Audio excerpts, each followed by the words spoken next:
Good morning. How are you? Good morning, Nick. I'm well. How are you? Good. Did you have a good Easter weekend? I did, yeah. Every day's a weekend now. Yes, absolutely. It's been Well, good. thanks for doing this today. In past videos that we've done, we've obviously been a lot closer, but this is kind of the new sign of the times with the coronavirus. So here we are doing a Zoom meeting, and we were going to talk about how the coronavirus and how it's impacting the real estate market and the financial market. So in terms of the financial market, what are you seeing on your end? Nick, that's a really good question because I'm getting a lot of calls from clients saying, is this a good time to break my mortgage because rates are lower? So prime is lower for anyone that already has a variable mortgage or a line of credit. Mhm. Their discounts were already in place, so they're not changed. But anyone who's getting a new mortgage, what the lenders are doing is they're giving a smaller discount for their variable mortgage. So uh, also fixed rates, we did see quite a bit of a jump right in March with all the drops and all the layoffs, unemployment, and on top of that, lenders are like I said, people are panic borrowing. They're using credit cards and lines of credit for some people to fund their living expenses because they are an hourly employee and your hours aren't really consistent. They're going to definitely take that into consideration right now because you're Yeah. probably not working those hours. Or if you're in a business that is closed, or if you're self-employed and your business has to stay closed, they're going to really look at your other aspects of your file to make sure you're a strong candidate. Right. I think I'm running into people, and maybe you can agree or not agree, but a lot of people are searching just for information, and they don't know that obviously a lot of information has been posted by the federal and provincial governments recently regarding financial assistance and that, but a lot of people don't know. So I find they're coming to us, and I don't know if you're finding the same thing as well, or if you're coming across anyone that's panicking and stressed and just trying to figure things out, right? Definitely. I think when it first started and then the big banks announced that there's going to be deferral payments in place, we got a lot of calls, a lot of inquiries, and a lot of lenders kind of stepped up and they've put a portal in place or an online form because the telephone lines were so jammed. And I think people, even people that weren't laid off yet or didn't have any impact on their employment, they were just panicked because there's so much panic in our society or in the world.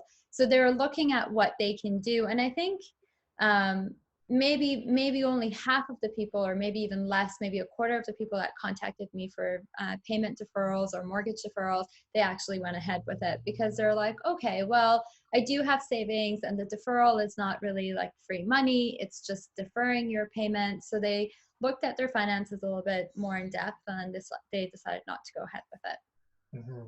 So are you seeing people as well that see this as a potential opportunity to actually get into the market or invest as well? I have had some people, especially people that are looking at getting a place to live in as owner occupied, and they've told me, well, they're renting right now anyways, and they need a place to stay and they need a place to live. Even if the market dips a little bit, it's going to be their primary residence. In terms of investment, I haven't had too many investments in the past month, people that are looking for investments. But I mean, there's always an opportunity for people that are financially stable and can take on another mortgage to look into that as well. Right. Okay. Just Finding it. um, interesting. This year started out so well. Honestly, from January till March, the real estate market was doing very well. There was a lot of buyer optimism and demand. Inventory was low. Interest rates, as you know, were low. Even the federal government stepped up and said, you know what, let's take a look at the stress test and let's try to relax it a little bit to help more buyers get into the market. Mhm. And we were seeing uh, multiple offer situations happen on all types of properties. We were seeing subject-free offers happening again that we hadn't seen since 2017, which were quite common. And then the coronavirus hit, and everyone just seemed to take a backseat and or you're probably still in the process of trying to figure things out. And just to give you some quick stats from the Real Estate Board of Greater Vancouver, um, there was 1,727 sales in March in 2019, and there was 2,524 sales in March of this year. Wow. So it was going quite well. However, I'm going to throw a couple more stats at you. The first 10 business days in March, we saw an average of 138 sales per day. The last 10 business days in March, that number dropped to 93 sales per day. So we have seen a drop off in the number and percentage of sales, and I think that's what we're going to see going forward. Um, we're really not going to know where we're at probably until we see the April stats, which we won't get until, say, the first week of May. And that's going to be a true indication of where we're at in the marketplace right now. I really wish I had that crystal ball. We all do, of exactly what's going to happen. And that's a question I would ask you is, have you heard any other things in terms of what the banks are planning on doing, or maybe something you've heard that the federal government may again help not only residential but commercial properties as well to keep them afloat? I don't know of any programs in place yet, but I know in terms of lenders, in the past couple of weeks, we've had a couple of lenders that have said if an offer was made and income documents were already verified and the person is laid off right now, then there were some measures. There were deadlines that we had to submit the file, and the file had to be accepted.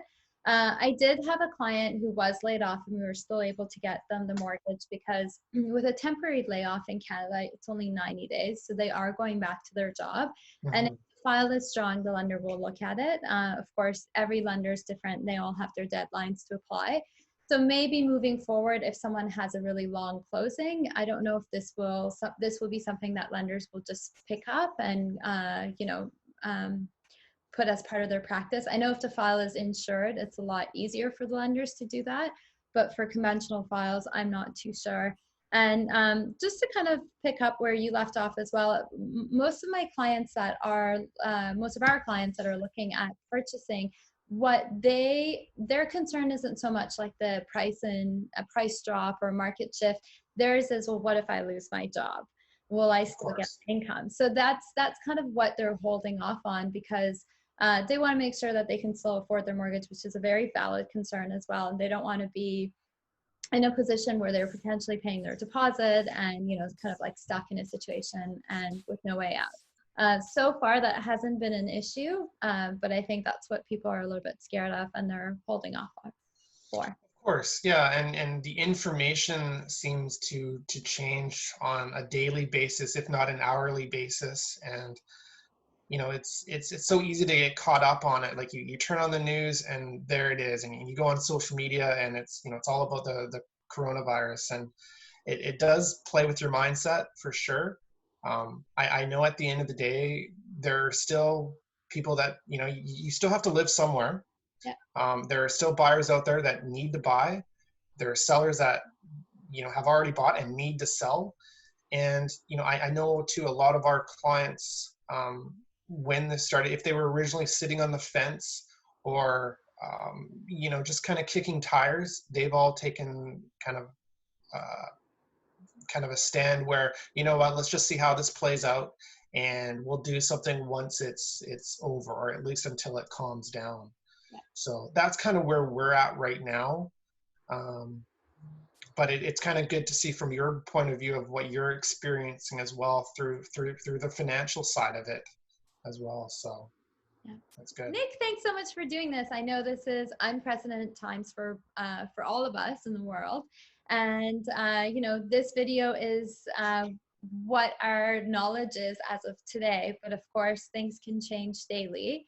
And I'm sure if people have questions, please feel free to reach out. We would love to help you answer those questions to the best that we know. Is there anything that you want to add, Nick? No, absolutely. Thank you very much, Atrina, for doing this. And I think we'll probably do this again. Um, but yeah, if anyone needs any assistance, or there's obviously, as Atrina said, there's a lot of questions out there.